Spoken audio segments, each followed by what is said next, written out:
नमस्कार। आज मैं प्रेम सागर नामक हिंदी में श्री कृष्ण कथा पर आधारित एक प्रसिद्ध ग्रंथ है जिसे संत लल्लू लाल जी ने लिखा था। उसी के 43वें अध्याय कंस स्वप्न का वाचन करने जा रहे हैं। क्या कंस के स्वप्न में ही छुपा था उसके अंत का संकेत? आइए जानते हैं इस अध्याय में। श्री सुखदेव जी बोले कि पृथ्वीनाथ माली की लगन देख मगन हो श्री कृष्णचंद्र उसे भक्ति पदारथ दे। वहां से आगे जाए देखे तो सोही गली में एक कुबड़ी केसर चंदन से कटोरियां भरे थाली के बीच धरे लिए हाथ में खड़ी है। उससे हरि ने पूछा, तू कौन है और यह कहाँ ले चली है? यह बोली, दीनदयाल, मैं कंस की दासी हूँ। मेरा नाम है कुब्जा। नित्य चंदन घिस कंस को लगाती हूँ और मन से तुम्हारे गुण गाती हूँ। किसी के प्रताप से आज आपका दर्शन पाए जन्म सार्थक किया और नैनों का फल लिया। अब दासी का मनोरथ यह है कि जो प्रभु की आज्ञा पाऊं तो चंदन अपने हाथों चढ़ाऊं। उसकी अति भक्ति देख हरि ने कहा, जो तेरी इस प्रसन्नता है तो लगाओ। इतना वचन सुनते ही कुब्जा ने बड़े राव चाव से चित्त लगाए। जब राम कृष्ण को चंदन चर्चा तब श्री कृष्णचंद्र ने उसके मन की लाग देख दया कर पाँव पर पाँव धर 2 उंगली ढोरी के तले लगाए उचकाए उसे सीधा किया। हरि का हाथ लगते ही वह महासुंदरी हुई और निपट विनती कर प्रभु से कहने लगी कि कृपानाथ, जो आपने कृपा कर इस दासी को देह सीधी की, त्यों ही दया कर अब चल के घर पवित्र कीजिए और विश्राम ले दासी को सुख दीजिए। यह सुन हरि उसका हाथ पकड़ मुस्कुरा के कहने लगे, ते श्रम दूर हमारो कियो, मिलके शीतल चंदन दियो। रूपशील गुण सुंदरिनी की, तो सो प्रीति निरंतर जी की। आए मिलेंगे कंस ही मारी, यो कह आगे चले मुरारी। और कुब्जा अपने घर जाए केसर चंदन से चौक पुराए हरि के मिलने की आस मन में रख मंगलाचार करने लगी। आवे तहा मथुरा की नारी, करे अचंबा कहे निहारी। धनी धनी कुब्जा तेरो भाग, जाको विधना दियो सुहाग। ऐसो कहाँ कठिन तप किया, गोपीनाथ भेंट भुज लिया। हमने के नहीं देखे हरि, ताका मिले प्रीति अति करी। ऐसे तहाँ कहत सब नारी, मथुरा देखत फिरत मुरारी। इसी बीच नगर देखते देखते सब समेत प्रभु धनुष परिसर जा पहुँचे। इन्हें अपने रंग राते माते आते देखते ही पौड़ियों रिसाई के बोले, इधर किधर चले आते हो गवार, दूर खड़े रहो, यह है राजद्वार। द्वारपालों की बात सुनी अनसुनी कर हरि सब समेत दर्राने वहां चले गए, जहां 3 तार लंबा अति मोटा भारी महादेव का धनुष धरा था। जाते ही झट उठाए चढ़ाए सहज स्वभाव ही खींच यो तोड़ डाला कि ज्यों हाथी गाड़ा तोड़ता है। इसमें सब रखवाले जो कंस के बिठाए धनुष की चौकी देते थे सो चढ़ाए। प्रभु ने उन्हें भी मार गिराया। इस समय पुरवासी तो यह चरित्र देख विचार कर निशंक हो आपस में यूँ कहने लगे कि देखो, राजा ने घर बैठे अपनी मृत्यु आप बुलाई है। इन दोनों भाइयों के हाथ से अब जीता न बचेगा। और धनुष टूटने का अति शब्द सुन कंस भय खाए अपने लोगों से पूछने लगा कि यह महाशब्द काहे का हुआ। इस बीच कितने एक लोग राजा की जीत दूर खड़े देखते थे।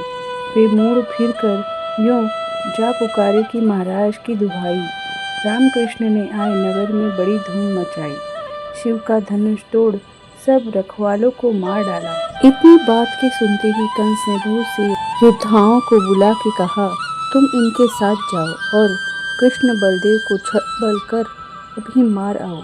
इतना वचन कंस के मुख से निकलते ही ये अपने अपने अस्त्र शस्त्र ले वहां गए जहां वे दोनों भाई खड़े थे। उन्होंने उन्हें जो ललकारा तो उन्होंने इन सबको भी आए मार डाला। जब हरि ने देखा यह कंस का सेवक अब कोई नहीं रहा। तब बलराम जी से कहा, भाई हमें आए बड़ी बेर हुई, डेरों पर चलना चाहिए क्योंकि बाबा नंद हमारी बाट देख देख भावना करते होंगे। यो कह सब ग्वाल बालों के साथ ले प्रभु बलराम समेत चलकर वहां आए जहां डेरे पड़े थे। आते ही नंद महर्षि तो कहा कि पिता हम नगर में जाए भला कुतूहल देख आए और गोप ग्वालों को अपनी बागें दिखलाए। तब लखीन नंद कहे समुझाए, कान तुम्हारी टेवन जाए, ब्रज बन नहीं हमारी गाँव, यह है कंस राय की ठाव, यहाँ जानी कछु उपद्रव करो, मेरी सीख पूत मन धरो। जब नंदराय जी के ऐसे समझा चुके तब नंदलाल बड़े लाड़ से बोले कि पिता भूख लगी है, जो हमारी माता ने खाने को साथ कर दिया है सो दीजिए। इतनी बात के सुनते ही उन्होंने जो पदार्थ खाने को साथ में आया था सो निकाल दिया। श्री कृष्ण बलदेव ने ग्वाल बालों के साथ मिलकर खा लिया। इतनी कथा कह श्री सुखदेव ने बोले कि महाराज इधर तो ये आए नंद परमानंद से न्यालू कर सीगे और उधर श्री कृष्ण की बातें सुन सुनकर कंस के चित्त में अति चिंता हुई। तो उसे न बैठे चैन था न खड़े, मन ही मन कुड़ता था, अपनी पीर किसी से न करता था। कहाँ है त्यों काठ ही घुन खात है, कौन न जाने पीर, त्यों चिंता चित में भय, बुद्धि बल घटत शरीर। निदान अति घबराया तब मंदिर में जाए सेज पर सोया, पर उसे मारे डर के नींद न आई। दिन पहर निशिजा गत गई, लागो पलक नींद छिन भई, तब सपनों देखियो मन माह, फिरे शीस बिंधर की, कबहू नगन रेत में नहाय, धावे गदहा चढ़ विष खाय, बसे मसान भूत संग लिए, रक्त फूल की माला ही, बरत रूख देखे चहुओर, दिन पर बैठे बाल किशोर। महाराज जब कंस ने ऐसा सपना देखा तब तो वह अति व्याकुल हो चौंक पड़ा और सोच विचार करता उठकर बाहर आया। अपने मंत्रियों को बुलाए बोला, तुम अभी जाओ रंगभूमि को झड़वाए छिड़कवाए सवारो और नंद उपनंद समेत सब ब्रजवासियों को और वसुदेव आदि यदुवंशियों को रंगभूमि में बुलाए बिठाओ। सब देश देश के जो राजा आए हैं तिन्हें भी अब इतने में मैं भी आता हूँ। कंस की आज्ञा पाए मंत्री रंगभूमि में आए, उसे झड़वाए छिड़कवाए तथा तहाँ पाटंबर छाए बिछाए, ध्वजा पताका तोरण बंधनवार बंधवाए, अनेक अनेक भांति के बाजे बजवाए, सबको बुलाए भेजा।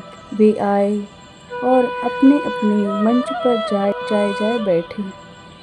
इसी बीच राजा कंस भी अति अभिमान भरा अपने मचान पर आए बैठा। उस काल देवता विमानों पे बैठ आकाश से देखने लगे। इसी के साथ इस अध्याय का समापन हुआ। जय कन्हैया लाल की जय, जय गोविंद गोपाल की जय। राधे राधे।